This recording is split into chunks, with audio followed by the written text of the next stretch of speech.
morning, everyone. Welcome to Wisdom Wednesday. On Wisdom Wednesdays, I share tips on baking. And today, we are going to talk about emulsifiers.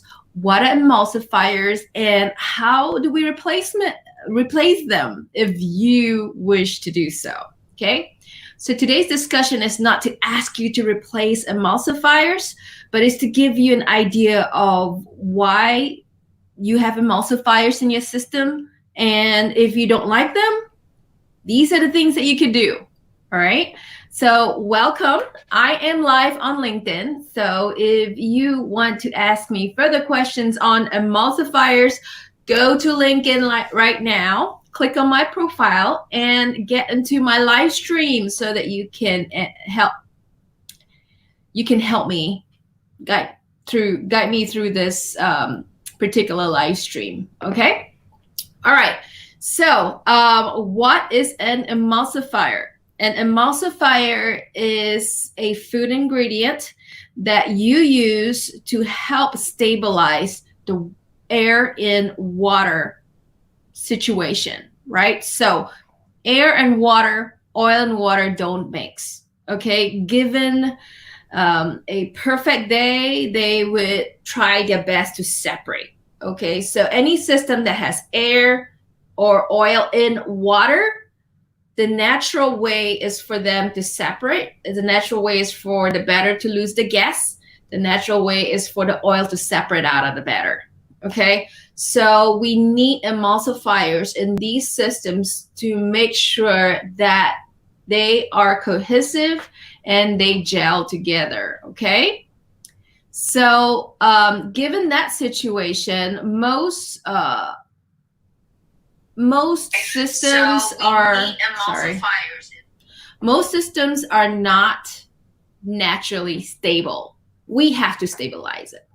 And in any kind of industrial manufacturing baking situation, you have very unstable systems, large mixers, large vats that sit while it's being deposited, high stress depositors, both volumetric and displacement depositors, dough dividers that are very stressful to the system, that is very high speed, and any kind of batter or cake system or dough system that you put through there gets destabilized immediately. So you need emulsifiers to really hold these systems into place. Okay, so to summarize it all, put it in a nutshell. Okay, you need emulsifiers as food producers to make sure that you are consistent in keeping your quality. Emulsifiers come naturally in the form of lecithins. Okay, so egg yolks would have a lot of them. All right. Emulsifiers also come naturally in certain hydrocolloidal systems like gums and starches, or in even protein systems with gluten proteins. Actually, gluten proteins are great emulsifiers, okay, if you get them working properly, and that's the pH and water hydration issue there as well. Okay, so to learn about what I am talking about in terms of what is emulsifier, go to BAKERpedia.com today and type in the words that you are researching on, and you should be able to find the right kind of emulsifiers for your system. Okay, so what do emulsifiers do in bread and bread products? Okay, things like flatbread, bagels, things like that. Number one, things like SSL, datum, monodiglycerides provide better hydration. It gives the dough better dough strengthening. It improves flexibility for machinability, right? If you're in a high output lines, machinability is key, okay? It gives you a finer and softer crumb. Like nothing in this world beats datum in terms of crumb uniformity, okay?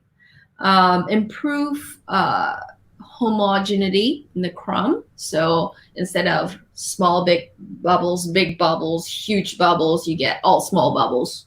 Okay, so emulsifiers give you that consistency in crumb.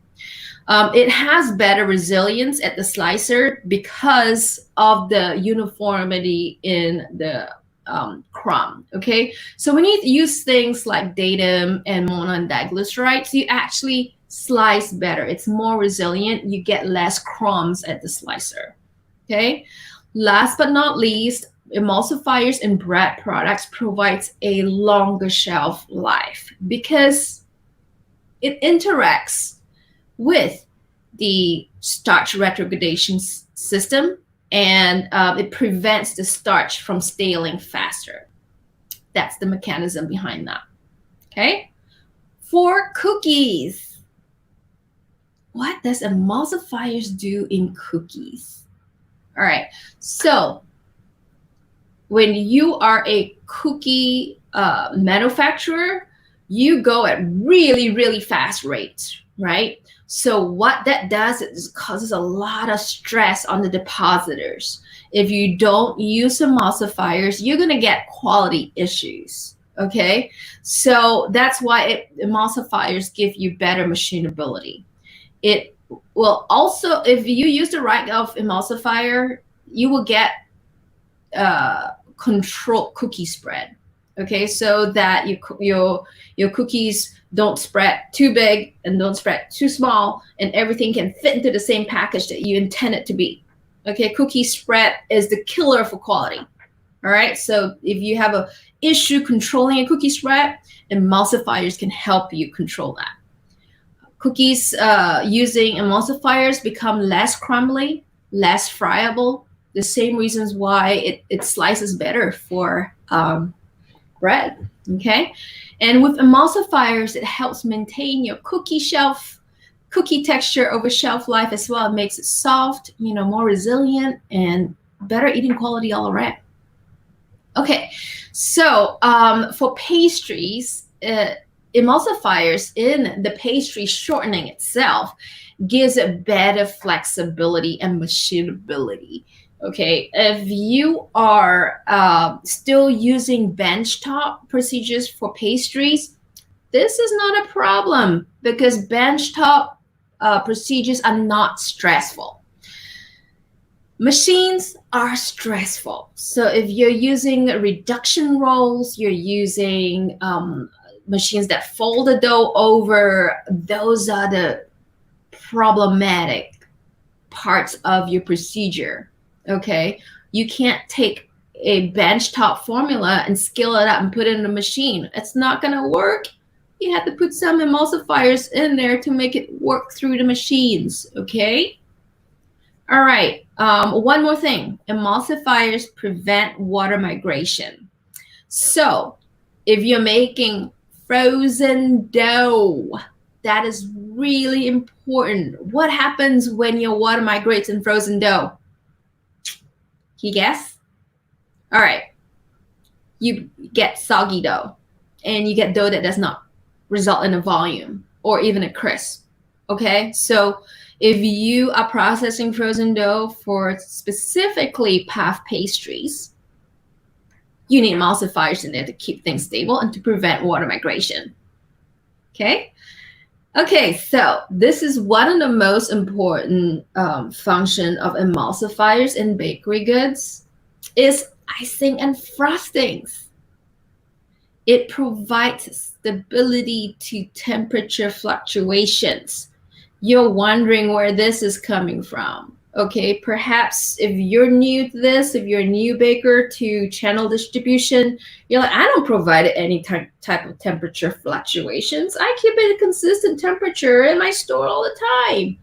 But if you're selling through a distributor, you're going through food service or Cisco or something like that, you can never control whether they put it in the reefer section, the freezer section, or the room temperature. You can't control that. Okay, so the best thing is to put in some form of emulsifiers so that it provides your frosting some stability. Okay, you don't want products to be returned to you telling you that, well, this melted, it looks terrible, it's not our fault, you know, we received it this way. So to prevent returns on products, you should use some form of emulsification in your icing or frostings. Okay, it prevents oils from seeping out over the product shelf life. Now, if you're creating, say, like a high sugar cream kind of frosting that has a 30-day shelf life, you know, given storage conditions at the grocery store, if you don't use emulsifiers, oils are going to sip out from there. And that is really gross. Okay, can you imagine your packaging, the cardboard packaging, or any kind of paper packaging, even the muffin cups get drenched in oil? That is really gross. So to prevent that, you have to use an emulsifier. Okay, so any kind of emulsifiers will help you prevent that. So a lot of people use mono and diglycerides, which is very plain and simple. There are also natural solutions to that, so you could look it up on our resource as well.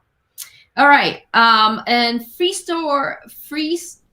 thaw processes, emulsifiers prevents crystal formations.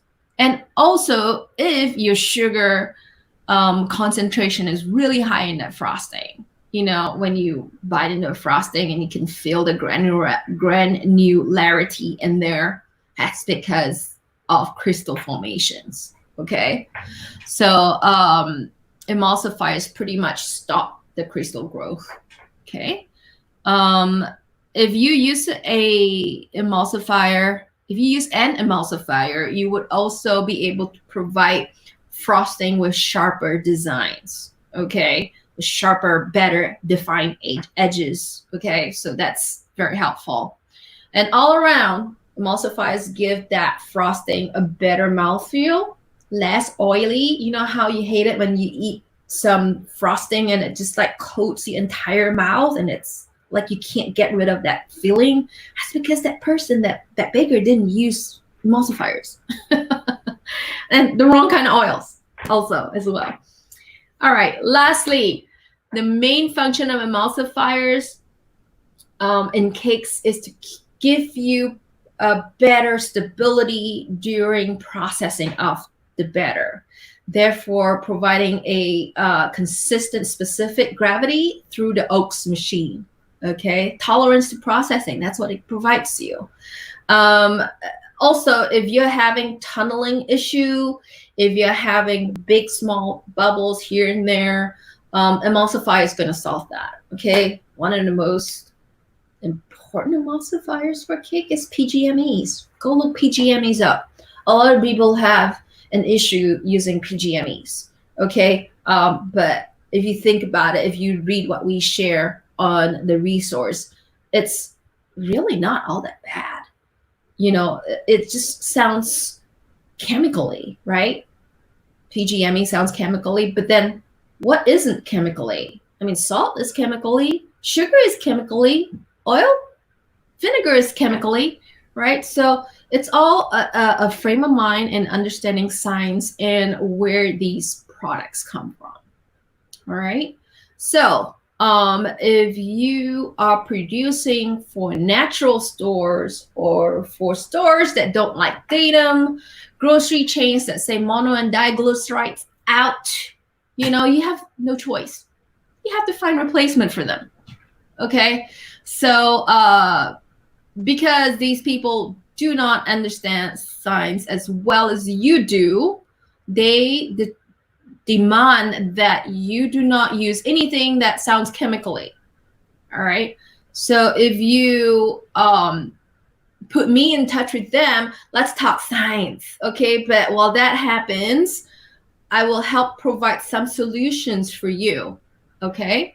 On our Baker paper that is sponsored by MGP. Thank you, MGP, for sponsoring the paper on emulsifier replacement. We talk about different kinds of replacement. We talk about enzyme solutions. We talk about starch, protein, and hydrocolloid solutions, okay? And then we took a few of the questions that came onto our website and we answered them on the paper as well. So these are real life scenarios, okay? These are actually questions that come from our website and our social media channel. And let me just go quickly through the questions so that you know what's being covered on there.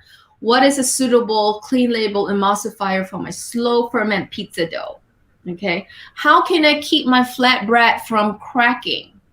What emulsifiers can I use eggless cake to make it soft and fluffy? How challenging is that when you take away cakes? How to make something soft and fluffy without eggs? We cover that too. Emulsifiers can I make sliced bread remain fresh? What common bread emulsifiers are used in high volume bakeries? Okay, so we have the answers to all these questions on the paper, but you have to download it, okay? And you have to be a member to be able to download. So go to the link I provided below and download the paper today. Membership is free. Remember, BAKERpedia's membership is free. Thanks again for joining me today on Wisdom Wednesday. And thank you, MGP, for sponsoring this paper on emulsifier replacement. Till the next time, bakers, I am going to see you tomorrow back on Thursday Thoughts. All right? Bye.